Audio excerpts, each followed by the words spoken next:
I mean, who does more than Catholics? Service, and that's awesome. That's great. But the other part's important too, right? We have to tell others about a relationship they can have, you know. And that Catholics don't automatically do very well. But that's what's so awesome about you guys being here. Because there's some things that we can do to make that easier for people. Yes. Is something like this going to be up on the website? Like Yeah. Mm-hmm. And hopefully it'll kind of, you know, they have kind of really, I don't mean like animated ways of kind of going through it. That's kind of what we're thinking is that all this whole thing could, at a high level, just kind of build with a voiceover on the website and get someone to the point where they're like, well, yeah, that makes sense. Of course, what are we doing next? You know. So from here, then we go to, this is a new box of pre-evangelization. We say a pre-evangelization event. Well, if you're in a seminary, you learn pre-evangelization could be, I mean, it's philosophy. It's preparation for the gospel, right? Your relationships with someone, you're not ready to, you know, they're not ready to hear it yet. But all that's pre-evangelization. Well, we say a pre-evangelization event. Why is this important? Well, there's one thing, there's actually two things that people would change about Light of the World. Really. One is the number of people we get there, right? And that's why you're all here. We want to bring this on a micro level, at each parish. We want more and more people. We want to spread out. We want to pull people in from all over, as well as, more and more places, right? But something that doesn't happen in the Catholic world very much, because we haven't really been focused on evangelization as a church, as dioceses, as parishes most of the time.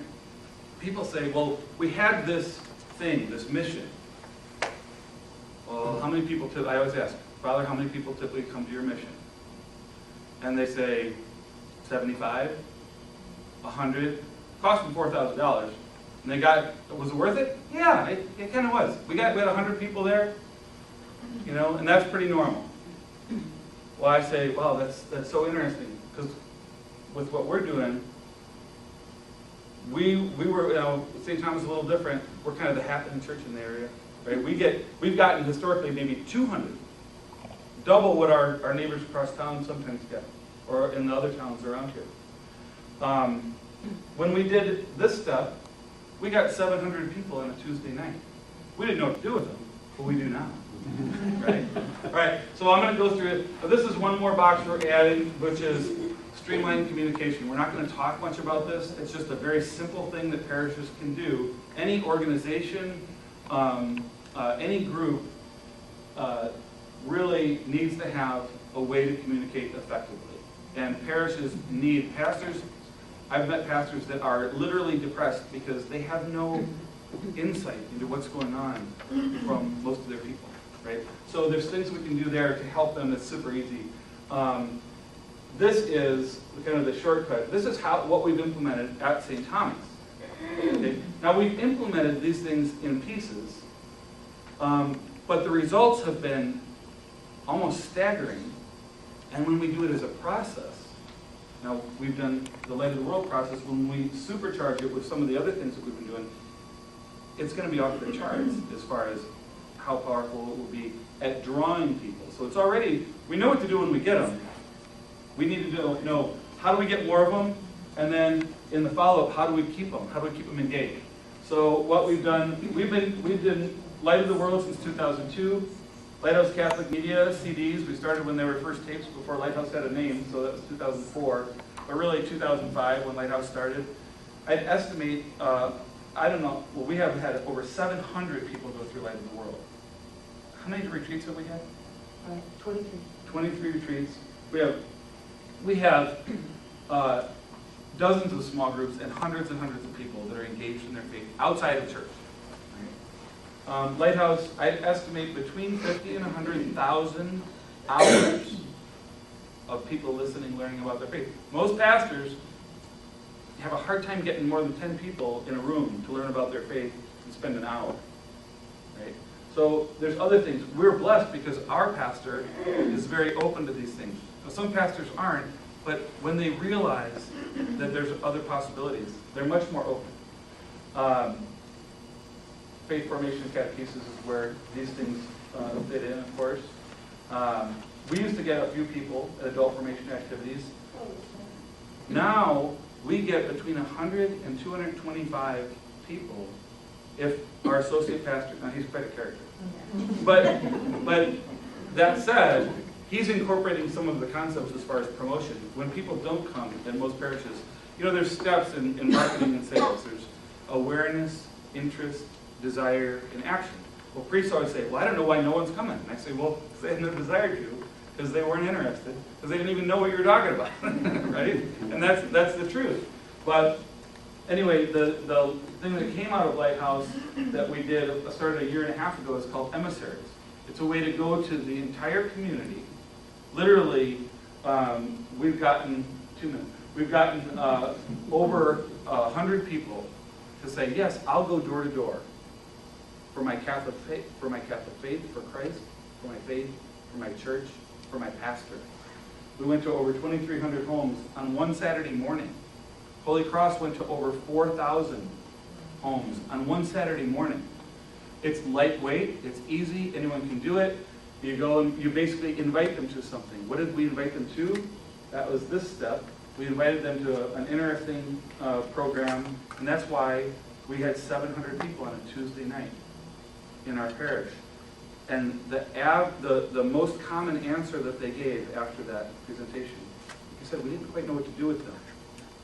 But we got feedback, we compiled the data, and we've done this a bunch more times. The most common thing that they said about this thing is that it was life-changing. What did they mean? Well, when we did a survey on the follow-up a week later, 37 out of the, we had 54 people show up. Just, you know. We had 37 out of 37 who gave feedback said, I want a closer relationship with Christ.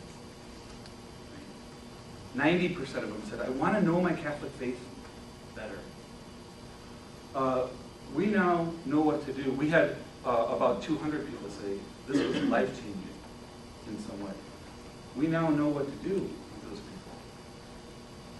And whether or not they can come to the very next light of the world, you can bet we now have a way to engage them, give them a target, a goal, something they're going to want to do, and if they can try to make it happen now, great. If they can't, then we'll get them the next time. But so this whole thing is a process. It's not something you do once. It's something that we'll do over and over and over again. We had 2 dozen people that came to our event that had never been in our church, not people, families, households, that had never been in our church before. I thought, yeah, we went out to so many. Monsignor was like, are you kidding? That's awesome. You know? I said 24 out of 2,300. You know, that's like 1%. Joe Ellen goes, Brian, what pastor wouldn't leave the 99 to go get the one? I'm like, wow. And that was the first time. So anyway, that's pretty much it. There's there's kind of a process. We can say, all right, here's kind of your plan of action that we do, and the pastors are pretty fired up about it. They have hope in a way that they haven't. One person said, wow, we have a plan. We have a plan. We've just talked for a couple hours with their parish. They're so fired up, and it's hard to hold them back. They're ready to go. Now, sometimes we've learned we need to hold them back a little so that we can absorb what their needs are and help them in a systematic way to move forward. Because I am not the systematic way guy. I have to get them to Joella. So I'm hoping, and I think we have about 30 seconds for questions. If anyone, I'll stay after a little bit, hopefully, for some questions. But any 1 or 2 questions that jump out real quick? Okay. Thank you all so much for your patience in going through this. Love your feedback, and we're hoping, like John had said about, you're all given of your time, right, and your talent being here. As far as the treasure part, that's a very personal thing for each person, but I really feel strongly, the principle in the Bible is don't tell someone